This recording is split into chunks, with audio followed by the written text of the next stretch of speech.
stuff coming in, I can't keep up with that. I'm gonna have to walk and because there's too much. All right, let's call the order. This is going to be City of Port Richey City Council meeting, Tuesday, August 9th. At this time, I'd like to invite Danny Fields for the kids. Please stand. Father God, we just come to you in the precious name of Jesus. Lord, I thank you for this leader team that you have here that's working together to improve our community and relationship with the people and every branch of government. Lord, I thank you for the police and the fire department, the excellent work that you do through them. And Lord, they got a lot of decision to make, but they're making good decisions. I've seen it. Other people have seen it. We thank you for what they do and that you've raised them up, that they have that character and that heart and dedication, to do the work, Lord. They're dedicated to do the work, and that's the key, to do it together.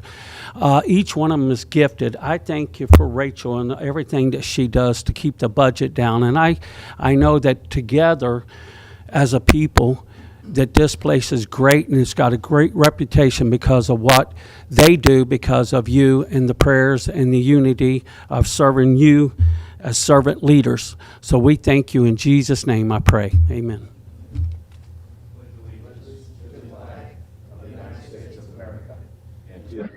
Which stands one nation under God, indivisible, with liberty and justice for all. Madam Clerk, roll call, please. Mayor Scott Tripley. Here. Vice Mayor Tom Kinsella. Here. Councilman Todd McClary. Present virtually. Councilwoman Linda Rodriguez. Here. Councilman Bill Colombo. Here. City Attorney James Matthew. Here. City Manager John Duke. Here. Thank you. Looking for a motion? Motion to approve the minutes. Second. All in favor? Aye. We're going to open up with the commentary from our general public. I'll start with Ms. Pat Rogers. Welcome. Come on up.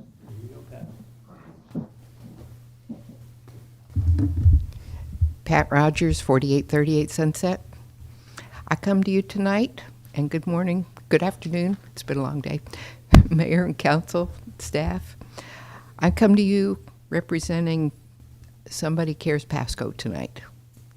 And I'm here to thank you for participating in our annual backpack giveaway at Waterfront Park on July 30th.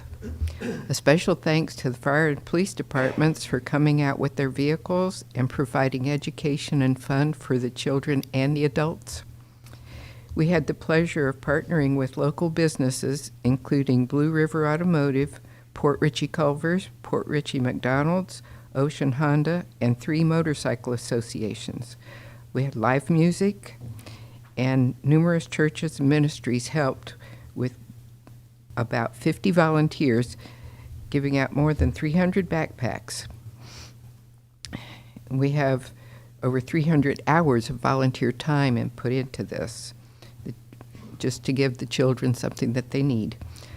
Over 500 children and adults attended the backpack giveaway. We had hot dogs, water, drinks, snacks, and a value of $18,000 donated from the community to cover all the expenses, the food, and everything that was done there. So we're doing this to let you know that Somebody Cares Pasco is a multi-denominational organization that does charity work all over the county, but they're actually all over the nation. It's a large organization. So we're here trying to do our part to help Port Richey, and we need to have your participation in September for the Somebody Cares, that when they go in and fix up houses, paint, do yard work, fix up steps, put in railing, whatever somebody needs that they're in a position where they can't afford to do it or physically unable to do it for themselves. So keep us in mind. Thank you. Thank you. I'd like to invite Danny Fields at this point. You need my name and address? The address of the church is fine. Okay.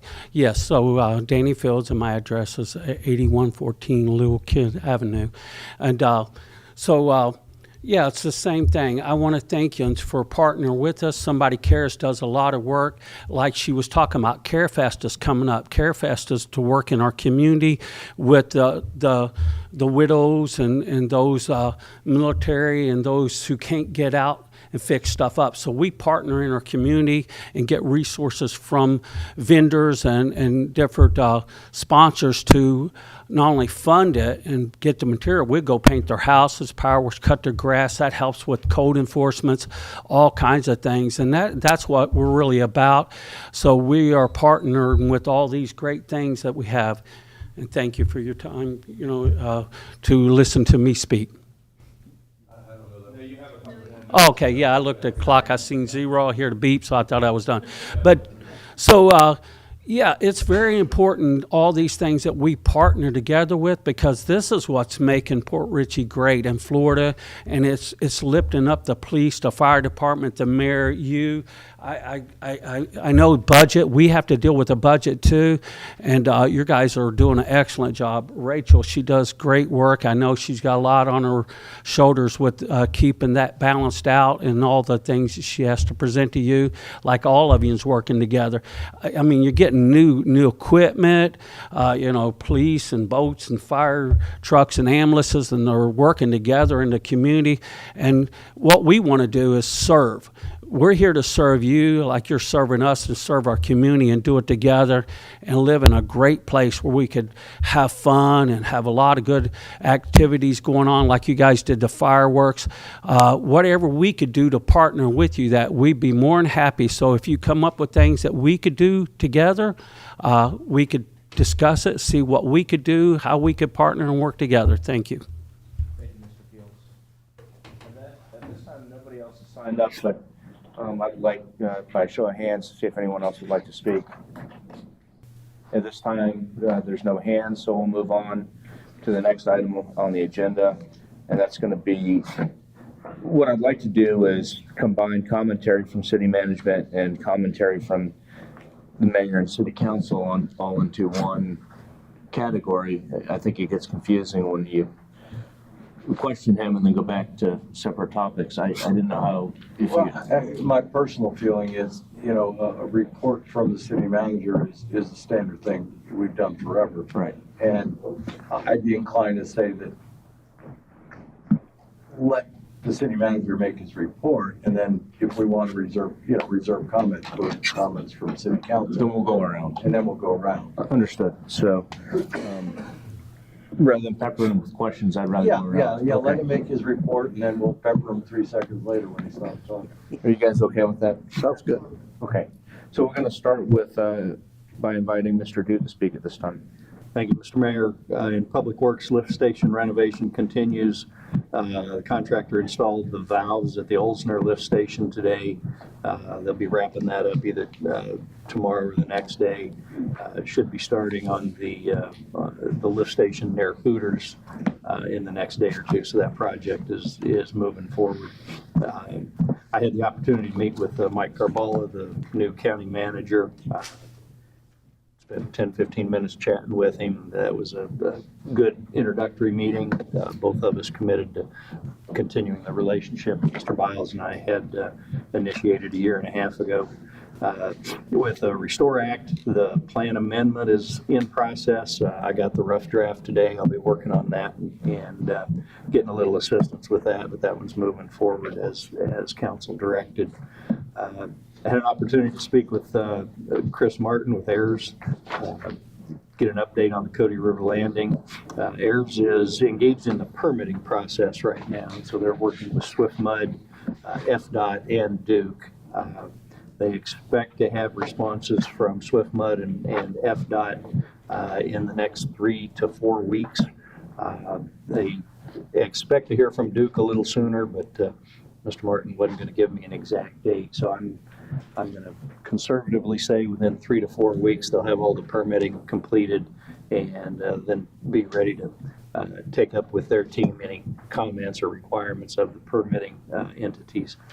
Duke is working on completing the lighting plan, and then that gives us some idea how it's going to look when installed. The anticipated vacation of the city property, the two rental homes that we purchased. One is vacant, the other is expected to be vacated by the end of the month. On the assumption that that turns out to be accurate, we'll start the demo permitting and planning process immediately thereafter. Design proposals on Limestone Pier. Staff and I will be doing a line-by-line comparison to make sure that what we've received from each company is either the same or it's different. Once we've done that comparison, we'll bring that back to you for your consideration. And continue to be in the process of soliciting bids for the rate study as directed by council.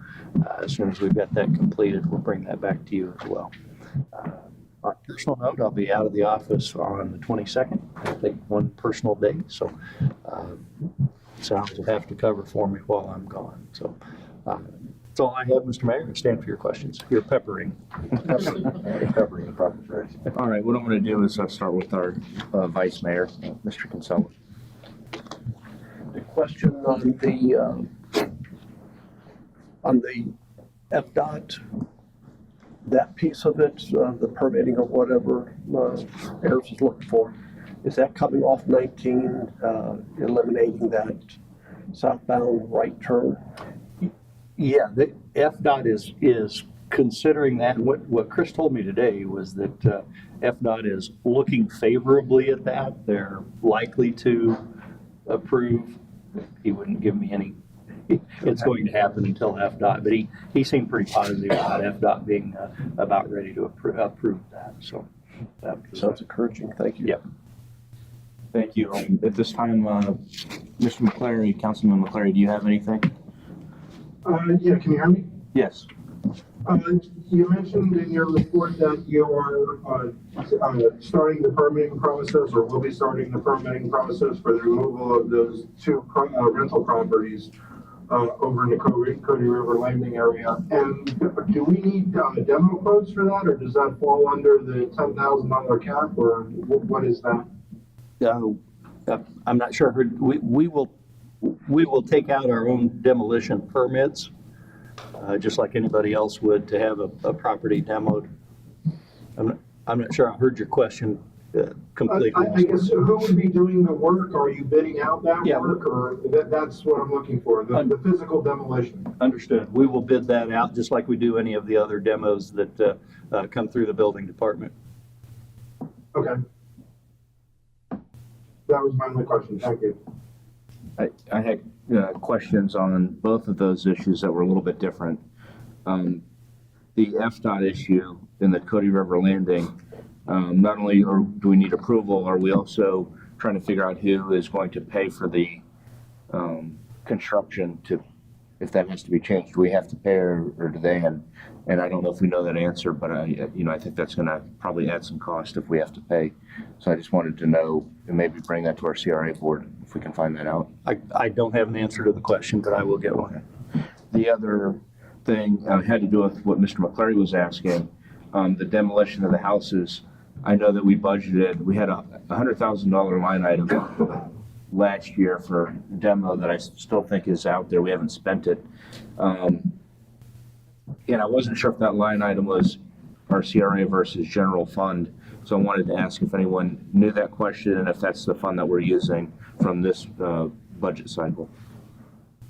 I'd have to confer with Rachel and Veronica, but I would assume it's a demo that would come out of that line, and maybe Rachel can help me with the number. Yes, sir. I believe we use CRA funds for the purchase, although it has to be put in the city's name since it's a special district. So the question would be, CRA funds are going to pay for the demolition. Right, we had budgeted $100,000, but I didn't know if it was CRA or general fund. I don't know, it has to be CRA funds. Right, that's what I was trying to figure out, if it's the right fund that we budgeted that money. Yeah, I don't know, but so I know it has to be CRA. Okay. If I could just step in, ask one more quick question based on that 100,000 line item. Yes, go ahead, Todd. Yeah, the 100,000 line item, I thought that was for the demo of ongoing structures throughout the city, correct? And if that is correct, then how much of that line item is remaining? Because I was under the impression that 100,000 was for structures throughout the city, and then we ultimately get the money back through liens on the various properties, but that's kind of a carryover until we actually get that money back, that property sold or whatever.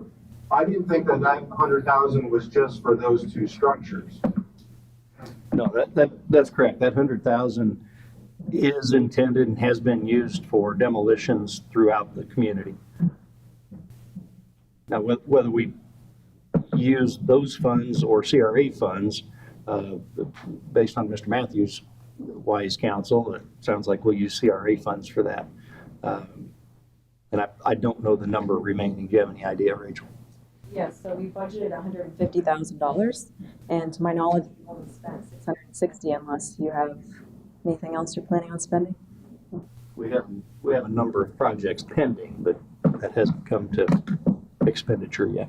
But that, so the assumption is that was a budget I wasn't here for. There is not a line item in the current CRA budget, which really doesn't matter because we're getting to the end of the year. And that would be a question for the CRA. Should that be a line item in the CRA budget? That's correct. There is a line item, it's $150,000 In the CRA in or the general? current CRA FY22 budget, yes. Right, okay. So we would just duplicate that in the next coming year. That's what I was trying to figure out. Yeah, I got you. Okay. And then I had one other thing that I wanted to touch on as well, and that has to do with the Restore Act funds. And I wanted to kind of lay out how I understand it and make sure that I have it correct. It's my understanding that originally and procedurally what would happen is that we would have to go through the Restore Act. That money would be set aside or recommended by the Restore Act itself. It would then go through, when I said the Restore Act, there was the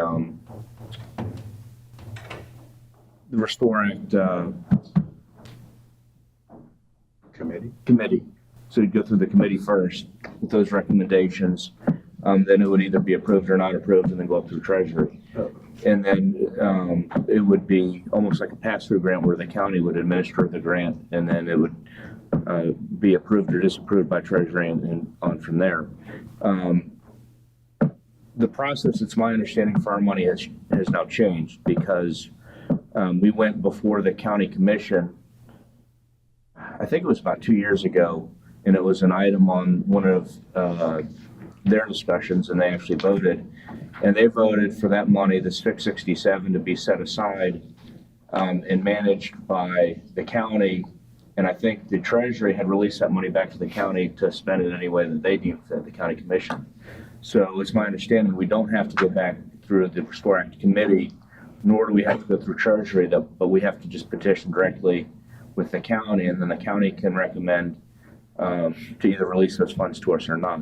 Is that kind of where we stand with the Restore Act process? Yes, we have city staff, county staff working together to make that happen. Yeah, essentially, if I could just kick in a little bit in a general sort of sense, all Restore Act monies went to counties. Right. We are a subrecipient.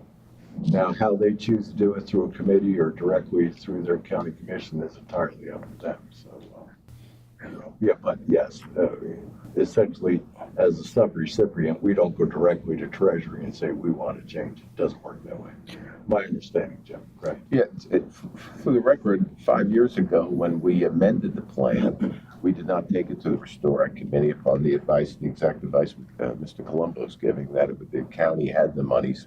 I'm not sure they had an option to put it to a committee. That could have been part of the BP plan originally, but in any event, that's what we did last time. They asked us to amend the plan again. That's where we'd go. We have no reason to think it's differently, regardless of any scheduling of Restore Act committees recently or otherwise. I haven't seen them meet in a long time. Every time a meeting is scheduled, it gets canceled, so I don't know how active they are, just from personal observation. Apparently a little too active from what I hear. But it was also my understanding that you also have the check and balance of going through the Treasury.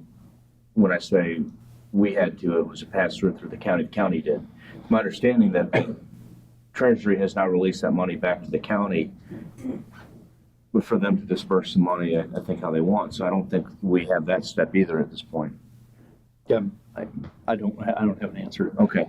I don't think that's correct in the sense that for the last 5 years, each time we did anything, the county told us they had to go to Treasury for approval. I would think it's still the same way. Okay. No reason to think otherwise. I don't think they'd be lying to us. I would only add that the Restore Act released funds through different pots. It was pot 1, pot 2, pot 3, whatever.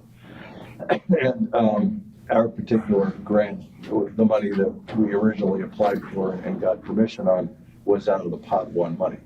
The pot one money was heavily geared towards working waterfront. So from a treasury standpoint, I would certainly expect our suggestion on using Restore Act funds to upgrade our working waterfront is about as classic a definition of what pot 1 money should be.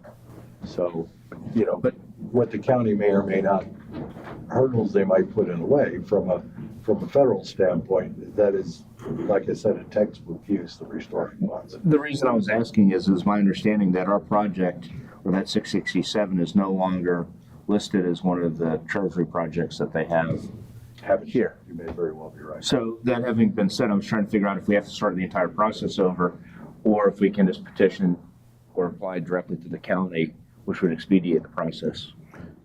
What we've been told by county staff is that we submit our amended plan as council directed, and then they submit their multi-year plan, which includes our amended project, back to Treasury. Okay, so That's exactly what we did last time. okay. So I guess the ultimate question is, with those applications and the plan going back to Treasury, do we have a timetable, even if they decide that they're going to approve this project? Is it going to happen within our time frame that we want to spend it with the waterfront project that we have? Because it looks like our project is moving forward and we'll move fairly quickly, from what I can tell. We're moving along pretty quick on our project. I'll see if I can get an answer on that. Okay. I don't have a timeline. This is how it started 6 years ago. And that's all that I had were those issues. I was going to pass it to Mr. Colombo for any. Mr. B. I just want to congratulate our finance director for apparently being the most popular finance director we've ever had. She seems to be getting a lot of attention.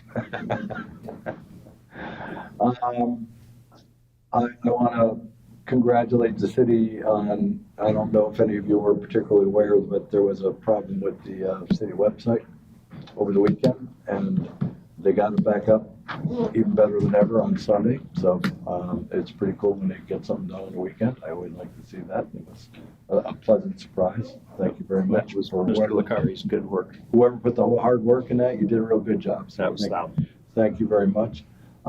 We had a brief discussion about the possibility, myself and the city manager, on having Duke come out and do a workshop or a presentation to answer a lot of the questions from the residents of the city as far as power poles and buried power. I know that they did a presentation for Newport Richey, and they've done in other cities in Pinellas County. So I didn't know if you'd have managed to make any sort of progress on that. Well, it made contact. I don't know if it's progress. Oh, that's progress. I'm waiting to hear back. Okay, So, yep. that's good. I'm good. Councilwoman Rodriguez? I'm good. The only question I had was regarding Ayers and Cody River Landing, and Mr. Jude has already answered that, so I'm good, thank you. Okay. And can I just jump in? Thank you, course. Vice Mayor. Mr. Colombo, for helping me remember. Duke Energy, got a couple complaints along Bay Boulevard, where they put the new power poles in, the sidewalk, and my understanding, you could take a look where every new pole is, the sidewalks cracked, broken in those areas. So I had a couple residents reached out and asked where's this going to fall in the repairs. But between Green and Damon, apparently that area, those sidewalks there, a couple of the residents have complained that they were fine once before, but after the poles went in, sidewalks are now cracked.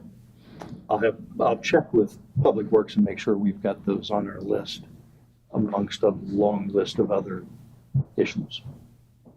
It'd be interesting, some of the other areas too, the sidewalks where they had to cross over to put those poles in. Thank you. Yeah, and just to quickly add, my wanting a presentation is basically what Duke and all the other power companies of Florida are doing is based on a law that was passed 3 years ago that required all the power companies to come up with a hardening program over a 10-year period. So that's what we're looking at. And all the power companies are choosing different methodologies in doing it. So Duke has a 10-year plan. We're in the 10-year plan. They have a plan for our city out here. It'd be nice to know what the plan for our city is. Obviously, it's already underway. It's a combination of poles and underground. It would just be nice to see what that plan is, what the timeline is, because this is not going to be something they're going to be done with this next year. This is going to be an ongoing project. That's why I would like to see a presentation of what's your plan for us, folks. So, that's all.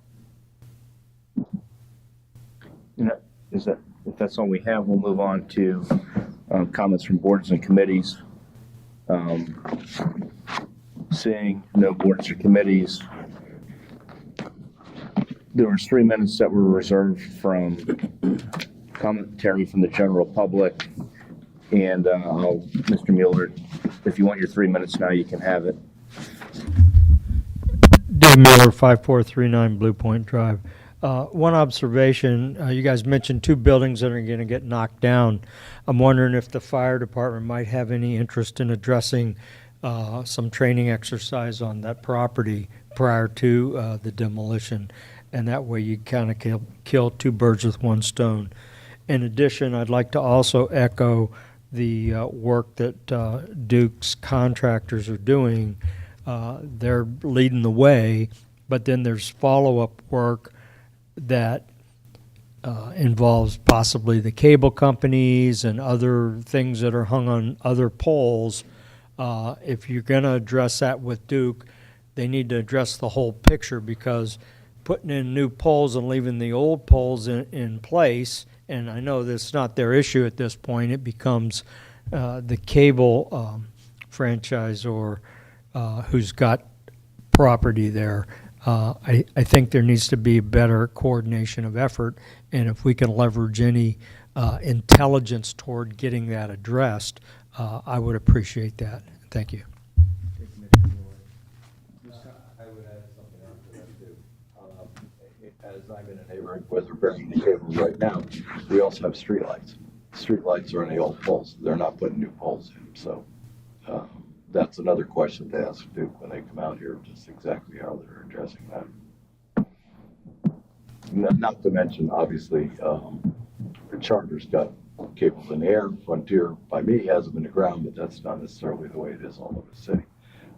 Somebody from Duke had mentioned to me that if there's no reason to have a pole up except for Charter has a cable up there, then Charter needs to take ownership of the pole or figure something out. But that's just what one fellow I spoke to said. So again, that's why I'd like to have a Duke representative out here asking those questions. Thanks. At this time, we're going to close out commentary. We're going to move on to the consent agenda, looking for a motion. Motion to approve the consent agenda.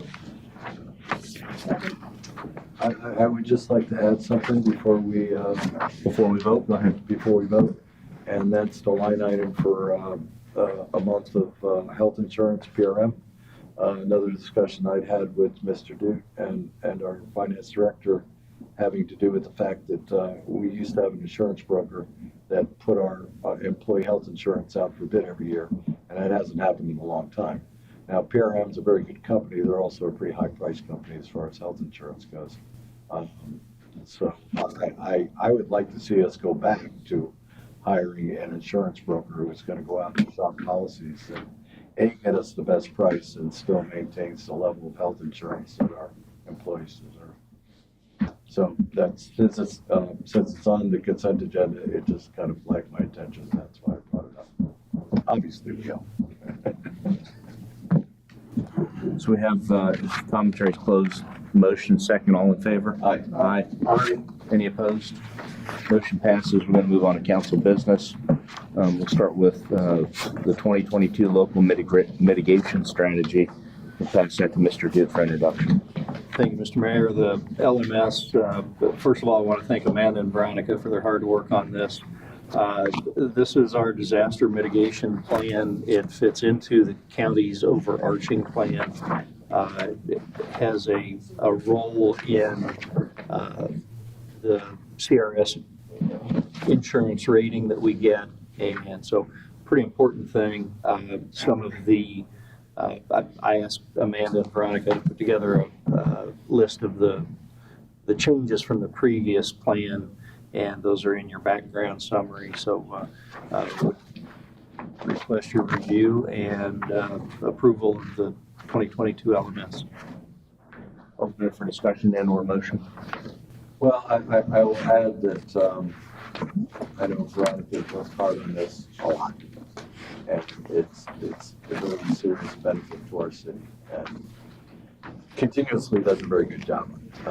It's, from our standpoint, it's kind of a rubber stamp sort of thing because you do such a good job. But it is a big benefit to our city. It factors into the flood insurance rates that everybody plays in the city are having this. It's a very important thing, and I just want to thank you and your staff for all your hard work. So with that said, motion to approve 2022 local mitigation strategy. Second. As presented. All in favor? Aye. Any opposed? Motion passes. At this time, we have a budget presentation, and this is for, my understanding, discussion only at this point.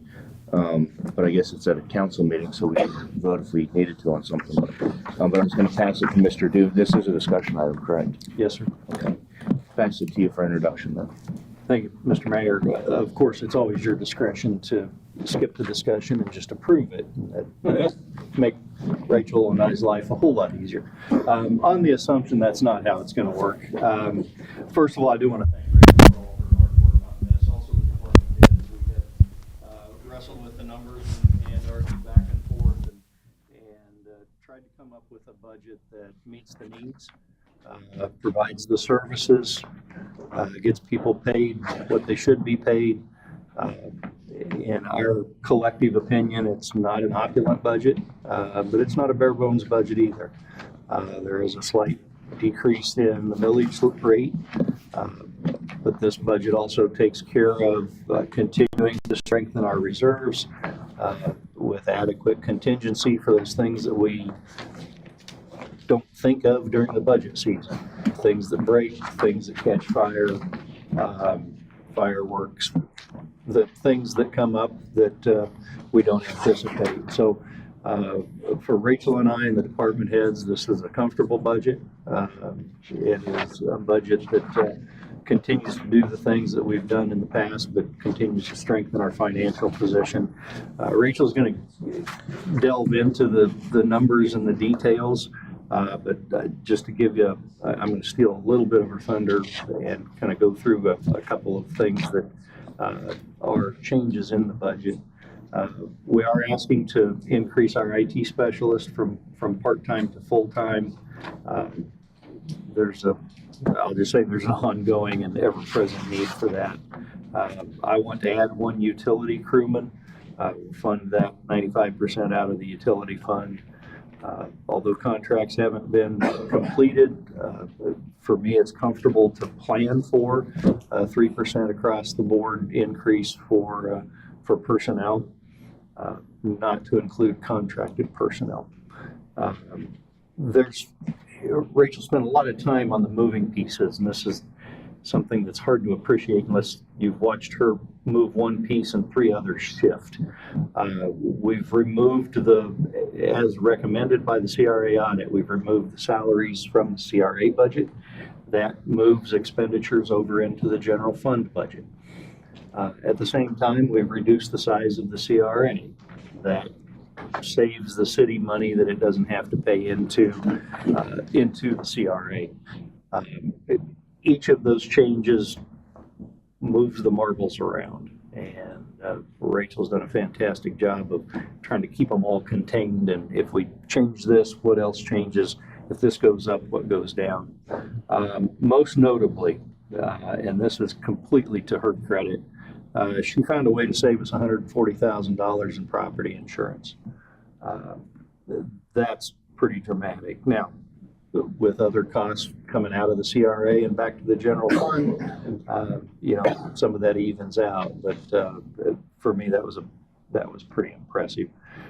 Still planning on putting this budget puts $300,000 into contingency. Like I said, that's the unknowns. That's the things that break, that blow up, that catch fire, that we didn't anticipate. We have money in the budget to fix things that break, but when a lift station goes down and we have to completely rebuild the thing, if it wasn't on this year's plan, then that comes out of contingencies.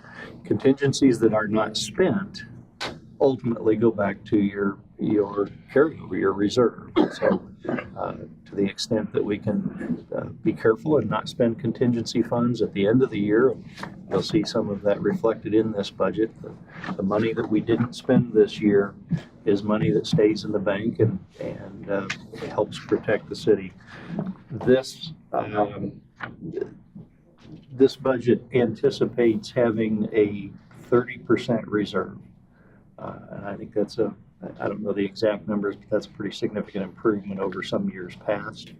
30% is the industry standard. If you're over that, you're considered to be in great financial shape.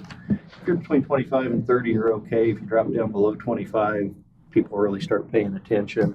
You get to 20, and you probably get Tallahassee's attention. And so, we're nowhere near that. We're going in the opposite direction, and barring true widespread disasters, we'll keep moving in that direction.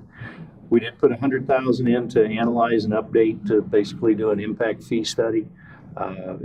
Just impact fee review is going to soak up most of that 100. So those are some of the highlights of the changes in the proposed budget. Obviously, it's your budget to determine. And Rachel, if you're ready, if you could go through the minutia. Sure. And I had one question before we start going into this year's budget. But last year's budget moving forward, we had budgeted for $400,000 in contingencies, which would then go into obviously general fund reserves at the end of the year.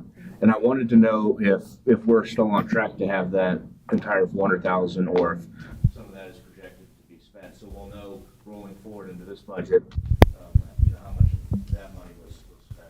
Yes, I do have a slide in here that shows the fund balances, and it does show anticipating $350,000 carryover from FY22. So we're looking at, like John said, a $2 million fund balance. Okay, So we are on target for that. We budgeted for 400, and then we carried over 350. Yeah, I'm estimating conservatively. Yeah, I mean, fuel costs have gone up, so there's some unforeseen expenses that we couldn't anticipate. So I'm just being conservative with that number. Understood. Okay, thank you. Yep.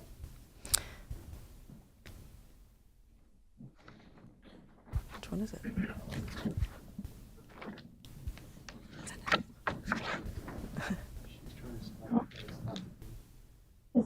Yeah, I put it on the M.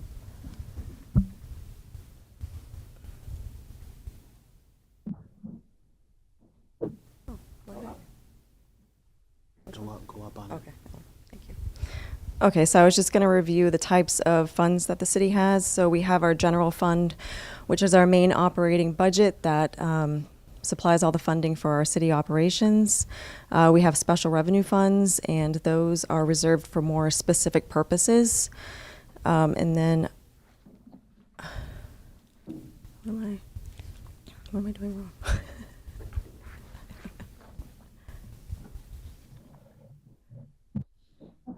Oh, maybe it's too far away.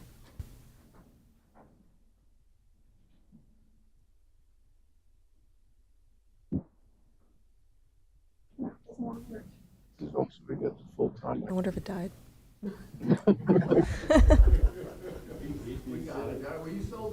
It's in the budget to buy a new one of those. Thank you. Okay, you can hit it now.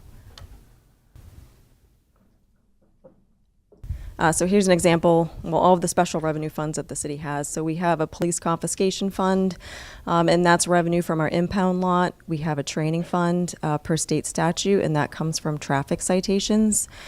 We have a police $5 red light fund, and that's $5 per ticket goes into that fund per our city charter. We have a Nix Parkland Improvements Fund, and of course our Community Redevelopment Fund. And then we have capital improvement funds. We have impact fees, fire, police, transportation, water, sewer, and stormwater. And then we have penny for Pasco, and that's specifically for fixed capital expenditures that have a life expectancy of 5 years or more. And City Council needs to approve those. And then we have our enterprise funds, our water, sewer, and stormwater fund. And those are meant to really be self-supporting from their user charges. And then this just shows you our audited fund balances as of FY21, and that's as a percent of the whole, and that's as of FY21 from the audit. So the general fund, 21% of the whole pot of money that the city has, not just specific to the general fund. But I just wanted to give you an idea of how large like the utility fund is 23%, CRA is 18%.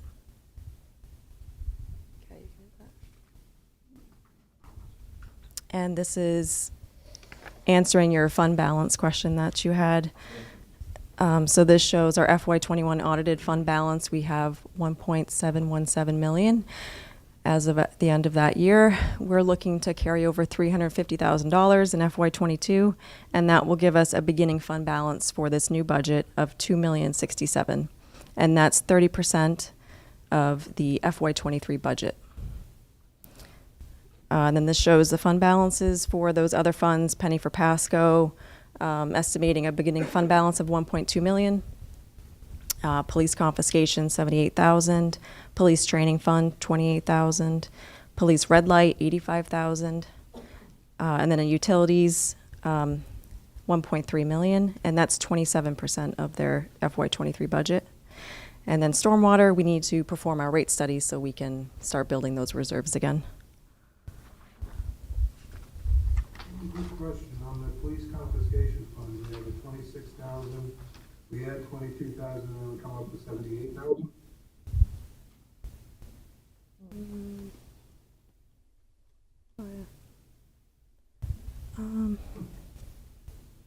Yeah, something's wrong there, but that $78,000 is correct. Okay. Yeah. I think that should be a 52,000. Yeah, probably. Typo. Impact fee balances, these are the audited balances as of the end of fiscal year 21.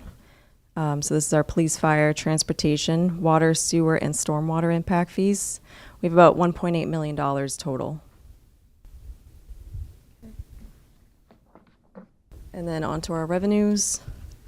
So the state provides their estimates in mid-July, so that's why it's difficult for us to do this a lot earlier. I'm actually still waiting on the communication service tax revenue estimate, and it just says August in there, so sometime this month we should get that as well. But I just kept it the same as last year. But overall, the state revenues were between 9 and 10% for some of them. And those revenues were like the half-cent sales tax we received, the local option fuel tax, and the state revenue sharing. And then for our gross taxable value, it increased overall about 10%. And then you'll see the difference of $170,000 in ad valorem is actually an 8% increase from prior year. You'll see fines and forfeitures went up $298,000, and that's mostly due to tourism increasing and the population increasing, so therefore we get more red light ticket revenue. Are they estimated for FY 2023 based on this year's, for example, millage rate? Yes. Yep. Oh, no, sorry. It's the 6.3 that we're estimating. Based on what we're gonna set it, not what it. Correct, what we're going to set it. This budget is based on 6.3. Yes. Yes. You know, it's up to us what we set it at, but John and Rachel have to use a number, so. Right. That's the number they've come up So with. the projection's based on 6.3, which is the Correct. number for our budget. So if I used 6.4, it would have been a 10% difference. Understood. Yep. And then you'll see from reserves 33,212, and that's for the man lift replacement. So we actually received that reimbursement from the insurance company in FY22.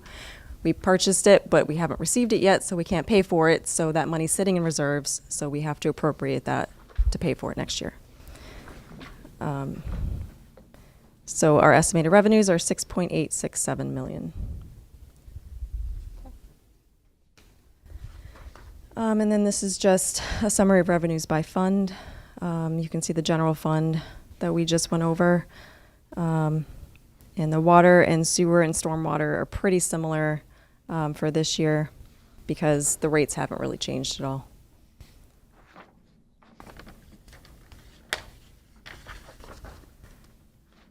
And our expenditures. So the city manager went over most of these budget changes. As he mentioned, the part-time IT specialist to full-time, the cost on the general fund is about $34,000. We're adding an additional utility crewman, 3% wage adjustment, and then we removed police, fire, dispatch, and council salaries, and that cost was about $231,000.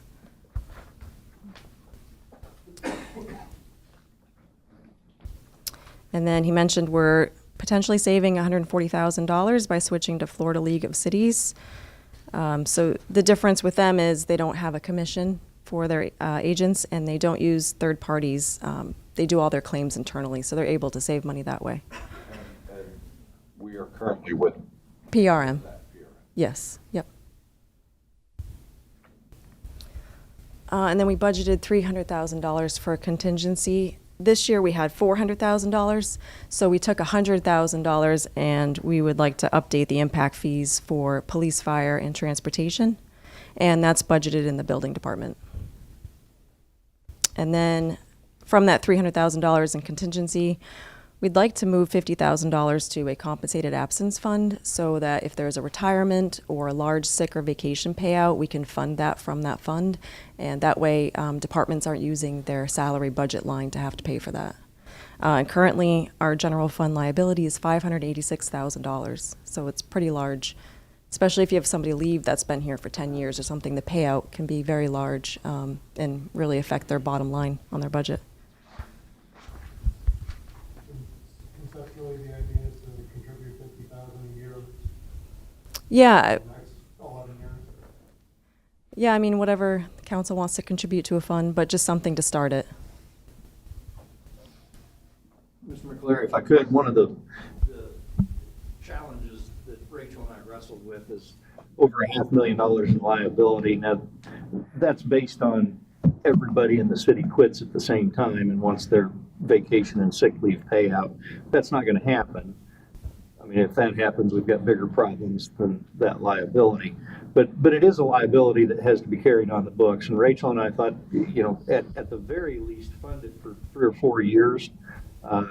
Get enough in there that if you did have 2 or 3 people who retired in the same budget, in the same fiscal year, we're going to write a big check to pay those folks out. And right now, we don't have a line item for that. And it to Rachel and I, it just made good sense to start accounting. I don't know that we need to fund it 100%, but 10, 20, 30% would seem a lot more comfortable to us. So you're not allowed to retire for 5 years. And no promises on that. You read our mind. Okay. So here's the general fund budget in more detail. Can we back up a second? Yeah.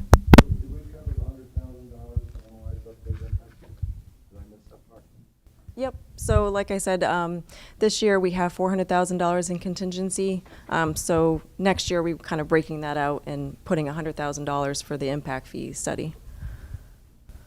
To do an impact fee study, So we're budgeting in paying $100,000 to study what our impact fee should be. Correct. Correct, yeah, what we charge.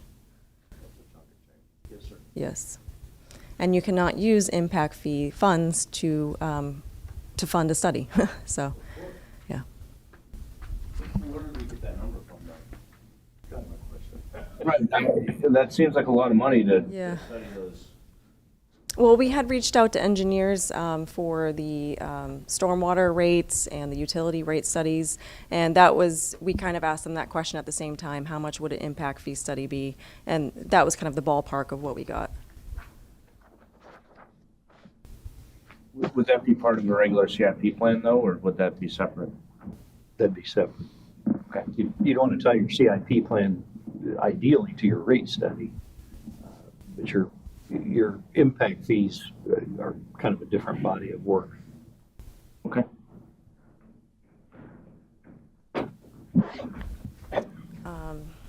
So looking at the detail of the general fund, most of the larger costs were fuel, some software, supplies, inflation really affected those lines.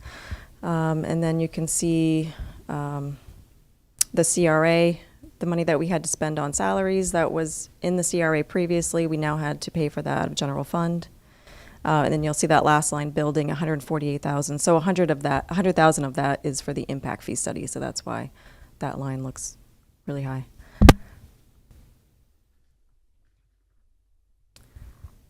And then over here, that CRA transfer, it's about $50,000 less. We have that carry forward purchase for the man lift, and then contingency, that $100,000 difference, we're going to pay for the impact fee study with.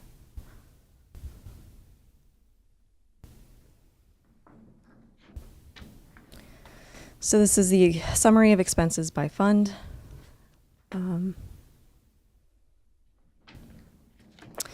The main difference in the water and sewer utility fund is we had some prior year vehicles, like the crane truck. I think there was an F-250. There was a couple of vehicles that we were approved and we were ready to spend, but we hadn't received. We still don't have the vehicles yet, so we had to reappropriate that money for next year. So that was about $233,000. And then stormwater stayed very similar to this year.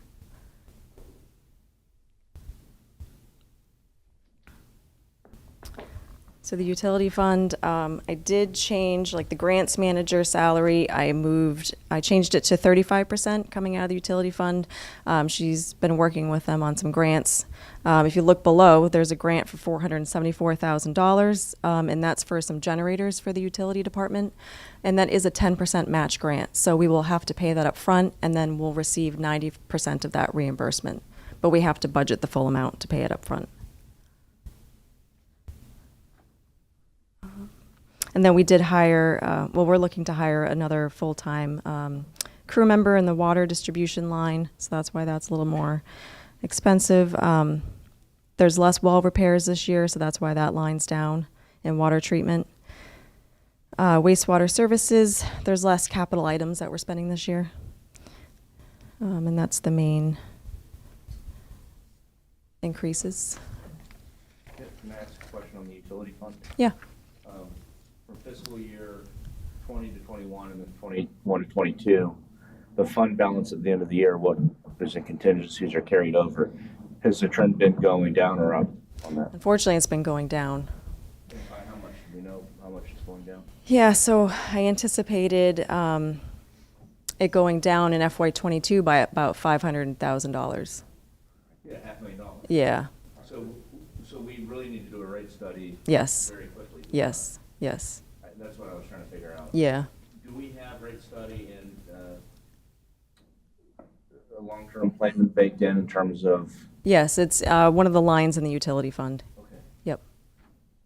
To do a rate study, it's actually in the utility billing line. Okay, thank you. You're welcome. One quick question, the debt service went down by $10,000. Did you retire debt, or what? I know rates have been going up, so I'm just curious on that. Yeah, no, we had estimated because we were purchasing that Vector truck So we just estimated a ballpark there, and that's why the difference was $10,000. The only other question, we amortize the building here, City Hall and the police station. How much longer are we paying on that? That debt's paid off. So that was paid off. Correct, yep. This last year? 21. Yep, Okay. yeah. Very good. Okay. You went ahead. Now I'm gonna back you up. Sure. Mr. Duke mentioned that we reduced salaries at a CRA, and we just blew by this page where I'm seeing salary increases in the utility fund, specifically city council. It's the very top line. Yes, so because we removed council out of CRA, then the utility fund, the general fund, and the stormwater fund all have to absorb that cost evenly. No, they don't. I beg to disagree, but utility fund really does not have to absorb city council money. The general fund, certainly. My personal opinion is city council should be entirely in the general fund and not in any other funds, especially utility funds. And what's coming off after the stormwater fund, which remain the same there, but legal goes up, administrative goes up. And basically, we're going to be going into, as we all know, looking at our utility rates and our stormwater rates. And right now, we're baking in a cost increase before we even get to studying it. Okay, we pulled it out of CRA, we got to put it somewhere. But what's the justification for, finance going from 34,000 to 53,000, other than we just got to put it someplace? Now, if it's in a general fund, people have, especially people in modest homes, they have home exemptions, save our homes. You put it in utility fund, this is all going to show up in their monthly utility bill. If we put it into stormwater, if we put it into utility, all of a sudden, notwithstanding the other increases we're going to have to look at in operating those departments, we're now baking salaries in there. And I'm really not comfortable with that. So philosophically, what Rachel and I looked at, we really tried to identify when we were justifying salaries in the CRA and then taking salaries out of the CRA, to what extent does each function support the activities of that fund? And the council's activities, minimal as they may be, still service, if you will, the utility fund and the utility fund customers, who, right, wrong, or indifferent, are not only Port Richey residents, but some folks that live outside of the city limits. And so our justification has always been, what's a legitimate number for the utility fund to pay for the services of the city council, to pay for the services of the clerk?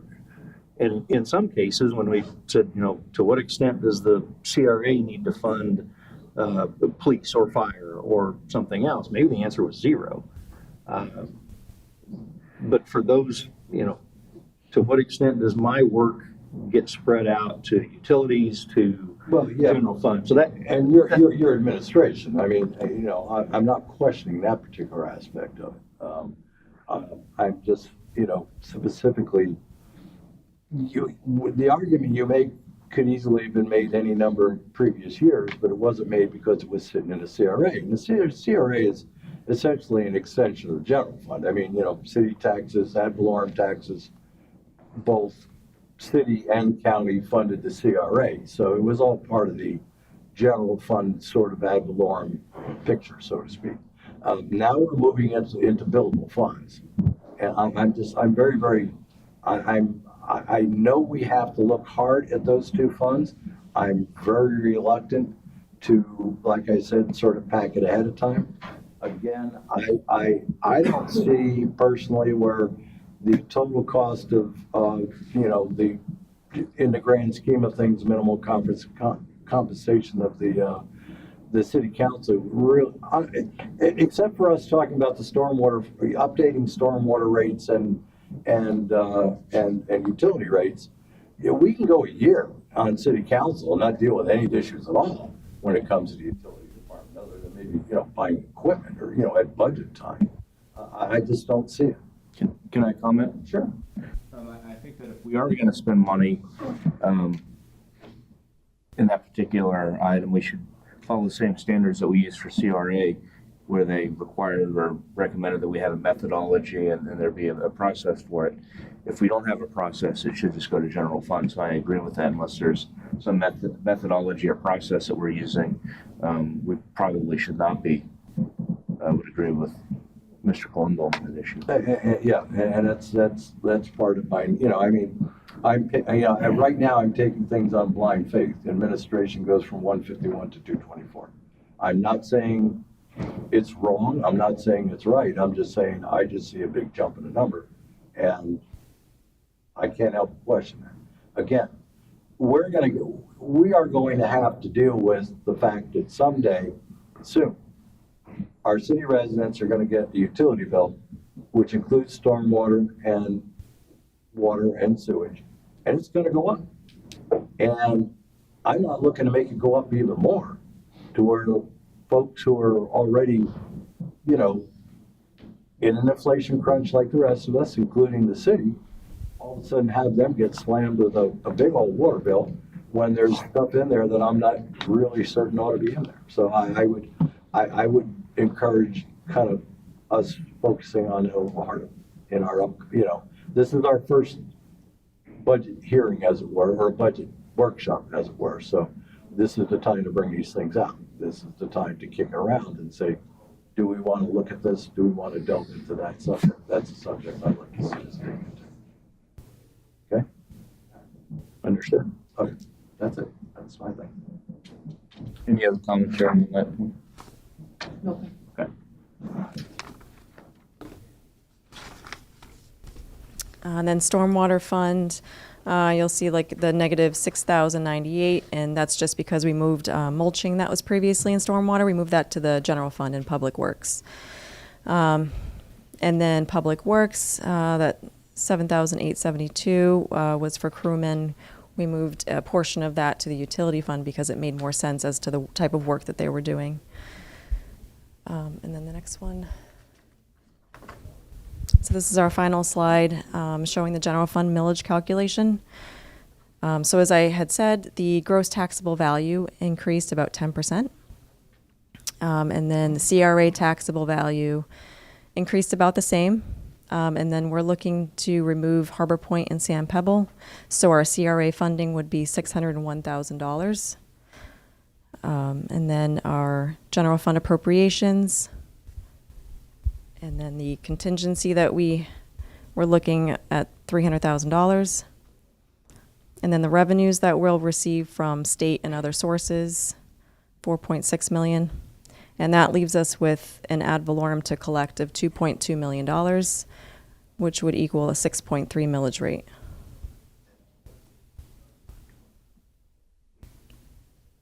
So just to give you an idea, every 10th of a millage is about $25,000 impact to the revenues. It's $35,000 revenue, and then $10,000 that we have to pay into the CRA. So the net is about $25,000.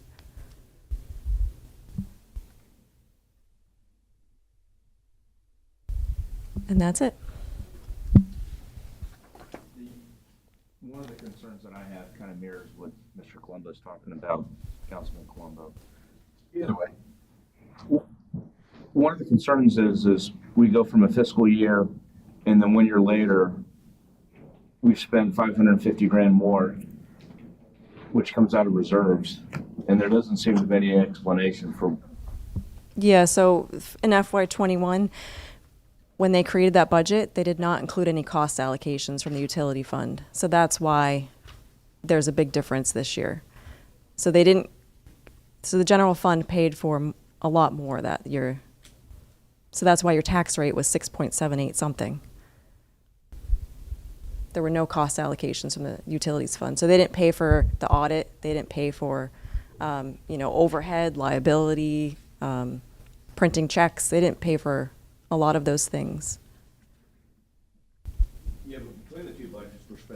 money than we have in the past. And I guess that's where my concern is I see that we're spending more money, but I don't know what value we're getting out of the extra money we spend. That's a lot of money to spend. And my review of the budget over the years is it's simply salaries. So the question is why have we needed increased salaries, increased positions to run from last year's budget to this year to the tune of that amount of money? And that's kind of what I was trying to figure out. Has the overall salaries increased, or just has the allocation changed between the two funds?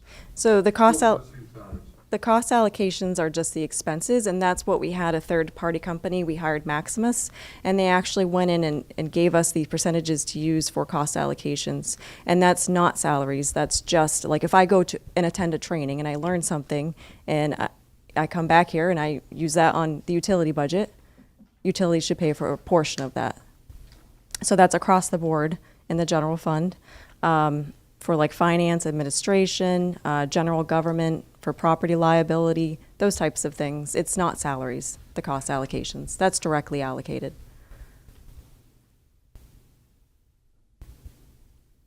And the other question that I have overall is I saw that the overall carry forward on our stormwater was 0. But the budget showed it balanced as of next year. Is that balanced budget taking into consideration or presuming that we're going to adjust stormwater rates, or are we using the rates that are set now to balance it for next year? That's assuming that we have a rate study, yes. So what figure was used to balance that budget, which we haven't done yet? So I'm real uncomfortable with balancing a budget before we've even done the study using that. Again, you're right. We're kind of we're backing ourselves into a corner. And I'm not real comfortable saying we're going to balance the budget with money that we may get after we increase based on a rate study. So what would the figures look like if we get, in terms of revenue, what we have now, which is the amount that we've set to this point? We only receive about $130,000 annually right now in the stormwater fund. And what are the expenditures? About $300,000, but that's just budgeted, so we haven't actually been spending them. We haven't been doing the projects. We've just been waiting for a rate study to increase the rates so we can do all those. This is just what we'd like to do, but we're not accomplishing that yet. But we want to show the actual expenses that we would incur if we had the rates to back it up. So there's a lot of things that have been put on hold. Okay, so, obviously the expenditures are going to have to be adjusted depending on that rate study and what it gets set at. And that's the same with the utility fund. I mean, Right. basically, we're showing like $900,000 more revenue. But I'd suggest you go the other way.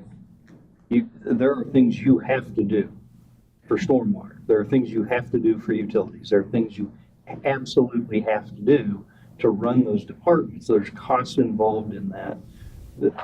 No matter where you set the rate, the costs are still there. And at some point, we can put it off, but at some point, some you can put off, but some you can't. The state reporting, you can't put that off. That has to be done. If we don't pay for it out of utility, then that shifts over to general fund. It has to happen.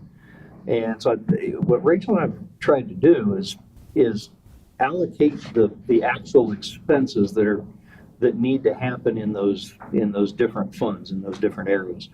There's a certain portion of administration, legal, clerk, finance that supports each of those utility funds. Stormwater fund gets services from the city manager, the finance director, the clerk, the legal, and even council. If we want to buy something for that fund, you put time and effort into that. Maybe not much, but so what Rachel and I have tried to do is identify the costs of actually running that enterprise. And obviously, if we don't approve a rate increase, we're going to pay for it somewhere else. But it has to be paid for. And I guess that's philosophically, that's how we have approached it. Can I interrupt with just one small point here, okay? Obviously, we discussed earlier that the overall budget being presented to us is at a millage rate that's a tenth of a mil lower than what we currently have. We've got a utility fund here and a stormwater fund that's factoring in an increase that is in nowhere noted on here. I understand what you're saying, and we all know that prices are gonna go up. Somewhere in here, we should have an idea of what this budget number is based on. However you choose to move, put a notation up top. This is based on a projected increase of X% in X fund. So, and I understand too, and of course, Jim will tell you right off. I understand budgets. When you get to the bottom of it, you submit it. It's got to zero out. We can't have anything hanging out there. Right. But then again, a budget's a blueprint. It's anything that when we approve budgets and line items, we're not committing to and approving every single expenditure in there. That's just what we are allocating across the lines. And as the year goes on, one moves around when one can. Sometimes you spend less on something than you thought you would, and you can move it over to an area where you need it. So, yeah, I know it's all flexible, but that's kind of my thing is I like to see what it's based on. Okay. And right now, that's not what we're saying. We can get you that. And the other thing that I was going to suggest is we're coming into the end of this budget year, and just to get a very bare bones basic rate study for utility number one and stormwater number two, which would be separate, to get quotes for that, to get an idea of what that's going to cost. I would think that's something we want to do now if we can. So when we finalize the budget, we may have an idea of what the rates are going to look like in terms of revenue coming for next year. Is that possible to do in that time frame? Was working on it today. Okay. Yeah. And I would add too, obviously, utility fund and stormwater fund are somewhat different. Stormwater fund is relatively easy. Right. Basically, it's going to be a flat amount per person based on projected revenues needed. Utility funds, as in water and sewer, there's a lot of components to that. There's ready to serve. There's a tiered approach to water and sewer usage. So when we go into actually updating our utility fees for water and sewer, we may choose to just percentage increase all the tiers. We may decide to change the tiers. I don't know what we're going to do. But we would do a basic rate study to set. But if we could get a basic rate study, but then again, that's really just sort of kind of along the lines of what John and Rachel have already done, which is basically saying, well, this is what we need. So that's what we're basing it on. Well, and we have the numbers for what our neighbors charge as well. You have to be careful if you want to compare, our neighbors and what we need to run the department. But the next step, the much more robust and appropriate step that the mayor and I have discussed at length, there's more to it than just what is the rate and what's the neighbor's rate. There's what do you plan on spending over the next 10 years? Which pipes need to be replaced? How do you have a financial management plan that goes with that? In terms of time and money, that's a much bigger project to get that accomplished. We can do a rate comparison. The three of us could sit down tomorrow and do that. Well, and again, I've floated in the past. My basic opinion on infrastructure, especially when it comes to water lines, mains, is that essentially trying to fund it year by year and spreading it out over however many years you projected it in your capital improvement project that's come before. Considering the really bad condition of our water lines, and I'm not saying that we're any different than a lot of other municipalities. I was just reading a story, national story. I think it was that you sent out, and basically saying that, an awful lot of cities are in the same position we are. Right. They have water lines that are well beyond their useful lifespan, and that impacts repair rates and everything. And this is one of those things too. nobody likes debt, but there's debt for a reason. And I would certainly want to look at, when we talk about utility fund, floating a bond and doing a massive water line upgrade project. Yeah, there's interest. Yeah, but, we have, anybody who tell you this will tell you about the pipes we got on the south side. And I'm sure in other areas that are galvanized pipes that used to be that big and now they're really about that big, It's a problem that's not going to we're not going to be able to fix it as quick as it's going to get worse. Let's just put it that way. So that's an idea I'd just like to put out in everybody's head. But what I was suggesting we may want to look at doing, which is going to impact the budget, is do the rate study, just a basic rate study, so we can balance his budget. Oh, yeah, absolutely. Yeah, no, I'm just. And then step back once we balance his budget and then say, okay, now what's it going to cost for a CIP for a 10-year plan? Right. And I think that we're in a position now where we have to break those out. We can't do them all at one time. As nice as it would be to do the rate study and a CIP all in one cake little, I don't think we have time to do that. No, we don't. No. So not this budget cycle, no, we do not. So that's all I was suggesting, because it'd be nice to get a basic rate study so we can set the appropriate amounts of this budget. But maybe I'm missing some of this, but isn't the basic rate study basically what are your expenses right now and how do we get to the revenue that covers those expenses? Which I believe Rachel and John have already done to some extent. I'm more of the persona, buy once, cry once, and get it done right, and spend the money efficiently. If we have enough to substantiate the costs and the allocations and can prove that we're not substantially increasing administrative expenses and shifting them over to utilities, and we can document our process for allocating those costs. The basic rate study is just replicating that process again, or possibly confirming it. I'm just a little, and maybe I'm wrong on this, but and explain it to me. But I'm just trying to say, if we know what our expenses are, we have a process that we can document for the allocation of the costs. Why do we need someone to pay someone else another $15,000 to then say, yeah, you did it right, and then pay another $100,000 for a detailed study that actually provides value overall? Well, I think you'd still get some value out of the basic rate study, which has been done in the past without doing a CIP.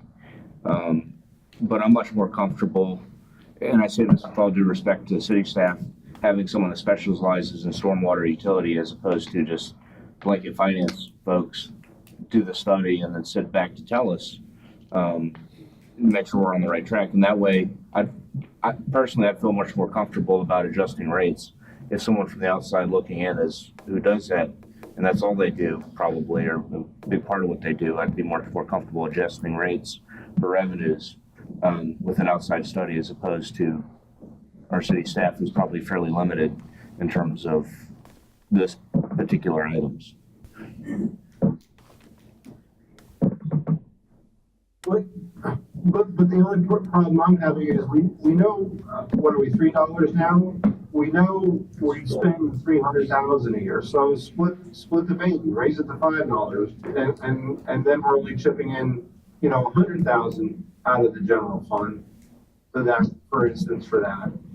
We know we're still lower than everybody else. We also know we're still not covering our expenses.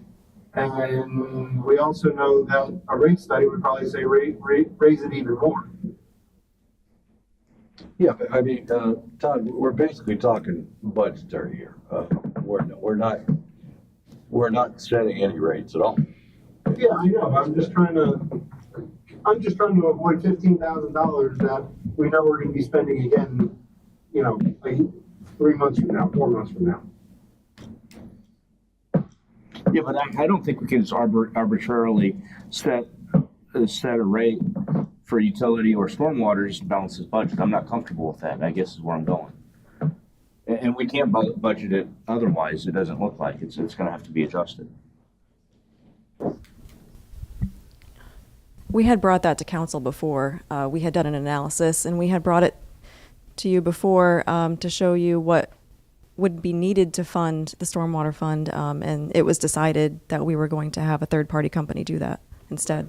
We've already talked about it. I think we voted on it, if I'm not mistaken. So, you know, here we said, you know, we do need to get these rate studies done. So, you know, the question is, you know, whether or not they can get done in time. And that's, I guess, the question of the day as we sit here at the budget workshop. So if we voted on this, if this was voted on before, where are we at in that process? Because it was quite some time ago then that was done. Where are we at with that process of getting that? We have to go out to bid. Well, 2 weeks ago, I was directed to get bids, and so we will. Okay, I understand, thank you. Yeah, that was the original stance I got. Oh, okay, thank you. Vice Mayor, do you have any commentary on any of that? Not this time. Anything further? I mean, I could make some random observations. On page 40 of our agenda, under General Administration Fund, we have a local option fuel tax, which I assume is much higher because the price of gas is going higher. Yes, correct. So we're planning on staying up, or we go something the rest of the world. Well, when we built this, I'm just being inspired, but I don't know. That's kind of like we're forecasting $175,000, assuming the price of gas. This new act they passed, it's gotta go down, right? Yeah, well, yeah, it's right, it's right in the name of the act. Come on, sure. Yeah, I got it.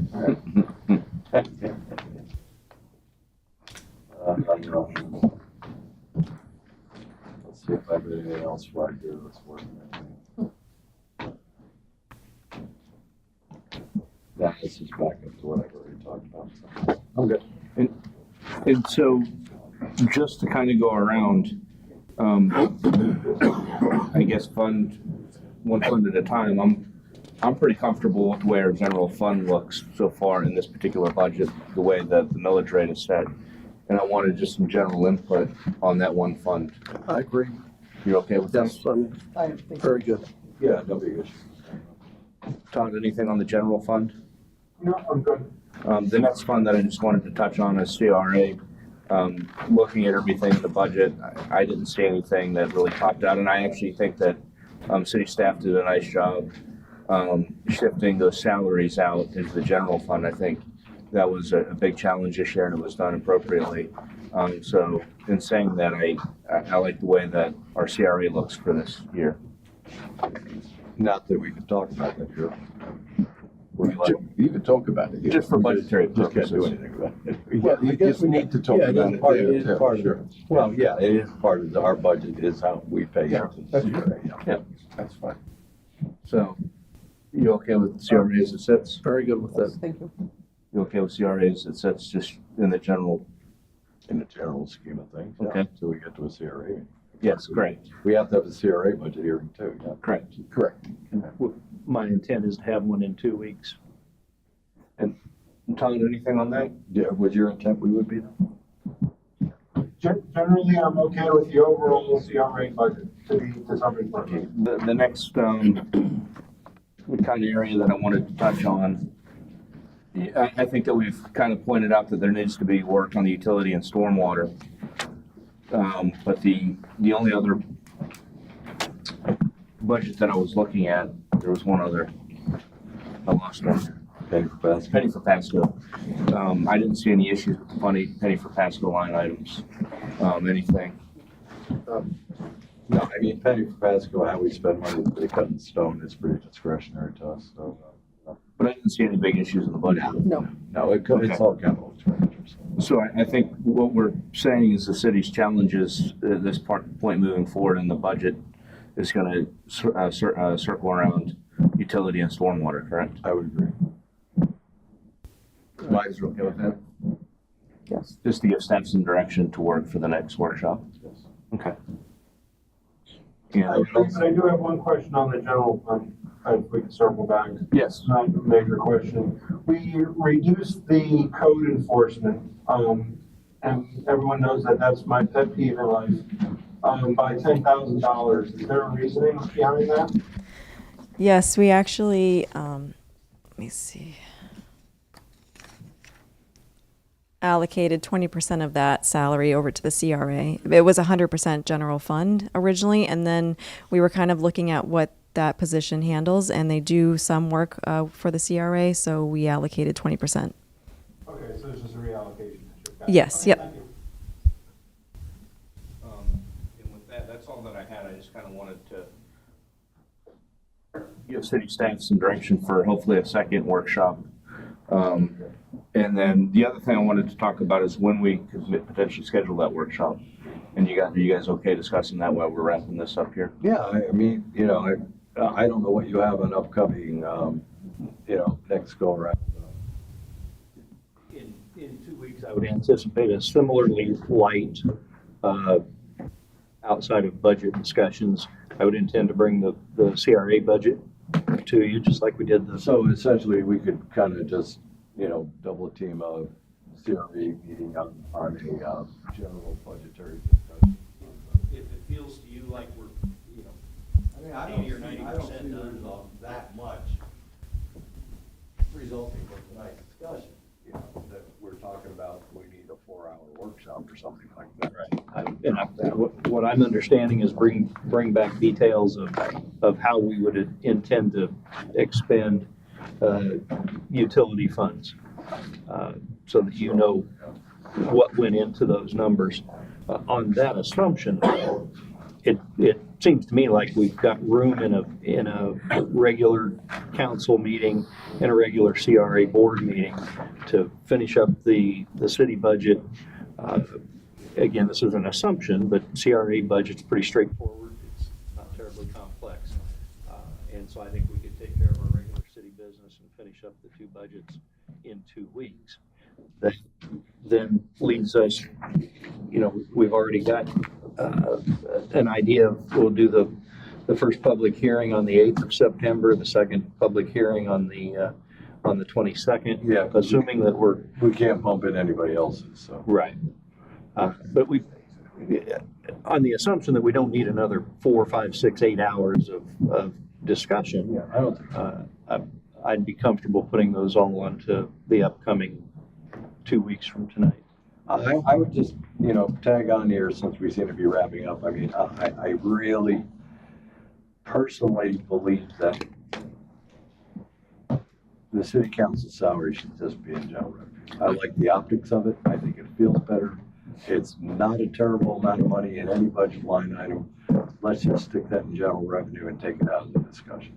That's my personal.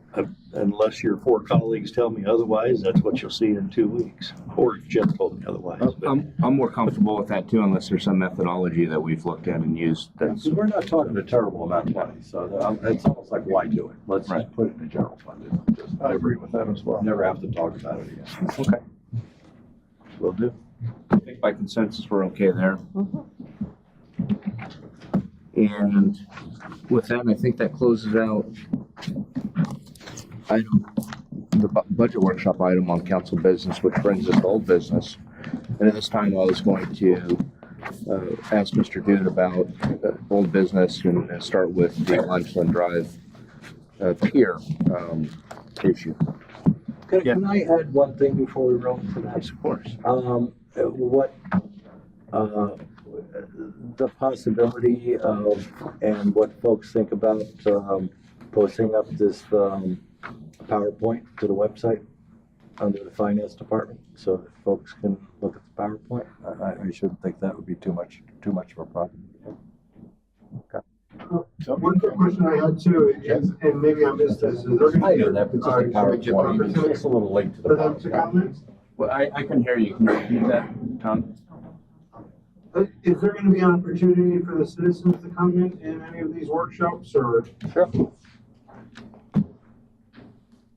I don't see why not. It's up to you. It's up to the council, whatever you like. I mean, I would expect we would. So we can open up to commentary. Normally we comment in the beginning or when people vote, but given the nature of this, I don't have a problem opening it to the public. I mean, I mean, right now, if somebody wants to speak to it, I have no problem hearing their opinion after our discussion. That's fine. Before we move on to old business, let's open it up to general public for any commentary. 3 minutes per person. I see hands. Mr. Mueller, welcome. Come on up.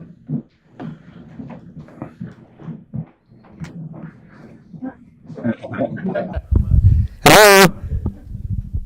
Hello? Hello, can you hear me now? Former Verizon. No, there's nothing. Okay. Dave Mueller, 5439 Blue Point Drive. I appreciate you taking some citizen input. Granted, I'd like to had opportunity to have more citizens here and maybe rescope what the objectives of the city is and get citizen input toward driving some of those objectives that you guys are trying to build a budget with. Ideally before rather than after. It becomes a difficult task trying to change it down the road. One of the things that I've always argued is a benefit is to go back to each department and have them zero base the budget. Justify every dollar, justify every piece of assumption that's going in there so that you have a detailed plan. And that way, in that scenario, Mr. Duke would have the ability to argue that that's right or not, okay? I don't see anything with a head count report. Head count report would let you know whether your staff is growing or contracting. Don't have a clue.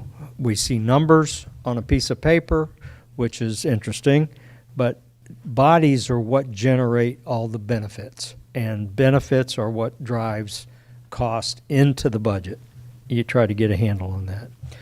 Also, potentially, somebody needs to champion a study to right-size all departments, beginning with the largest department, the police. I think we need to determine whether that's the right size for a city of this size.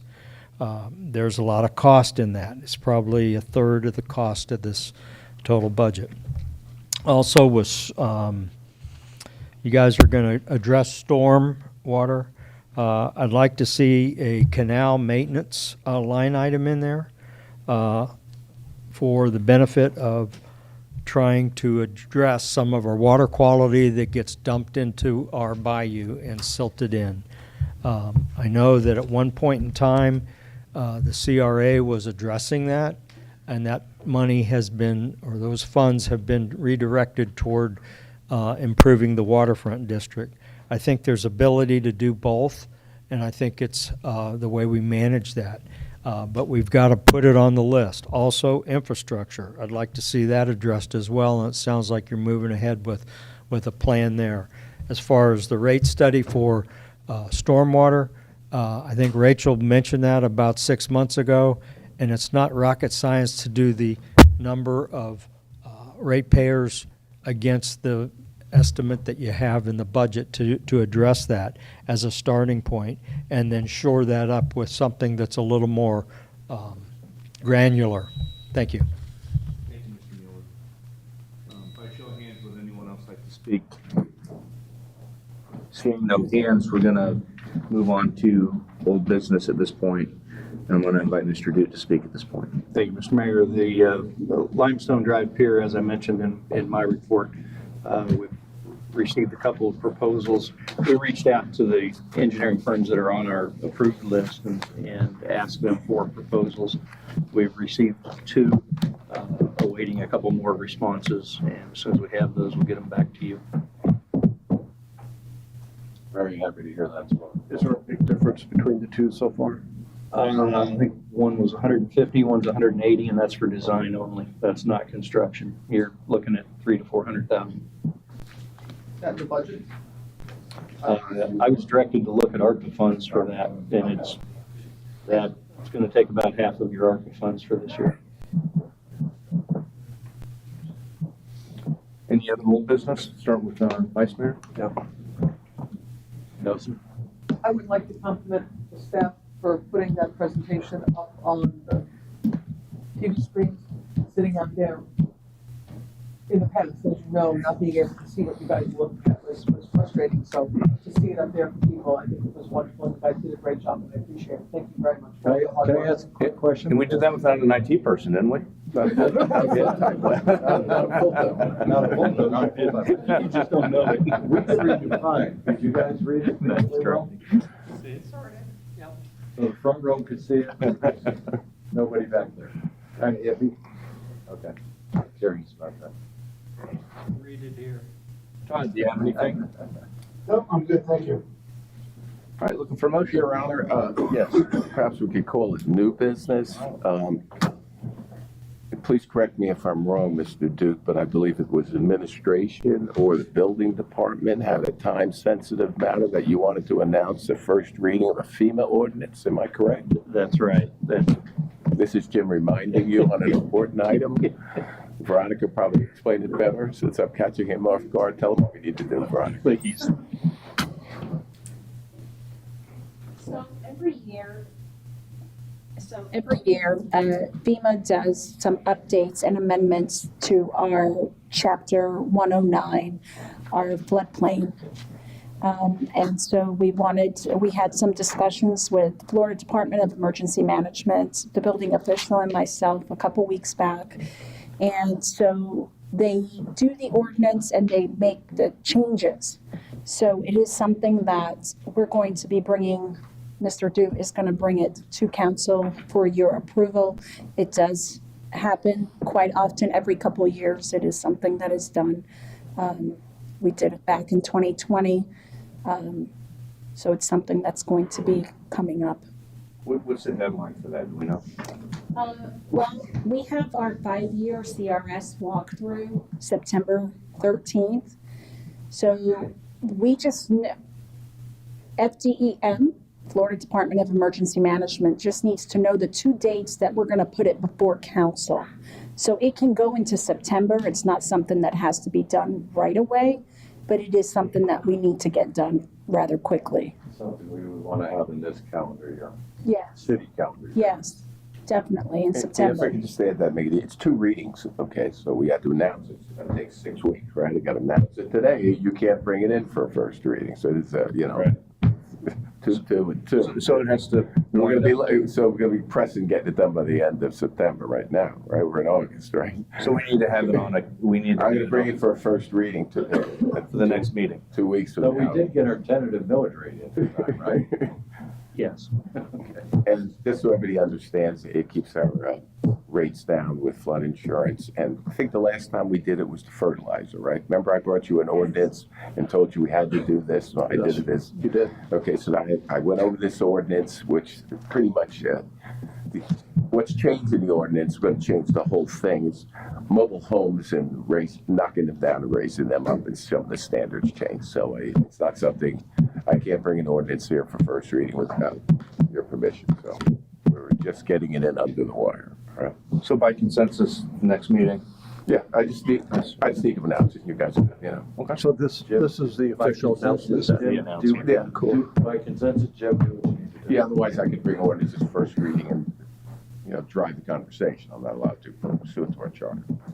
Okay. Believe me, you could always vote no on it, but it's rather, innocuous. Sure. Okay, anything else? Yeah, I have one item just to make the council aware. I'm going to be out of the country August 18th through September the 12th. I submitted our city clerk my notice that I'll be unavailable. Very well. Travel safely. Really, you didn't have to tell us you're going to be out of the country. He's just gloating at this point. Just to let you know, if you try to call, I'm not answering. I tried to call, it's going to be on First budget was it's going to be on the international, right? Not even doing that. Looking for a motion. Motion adjourned.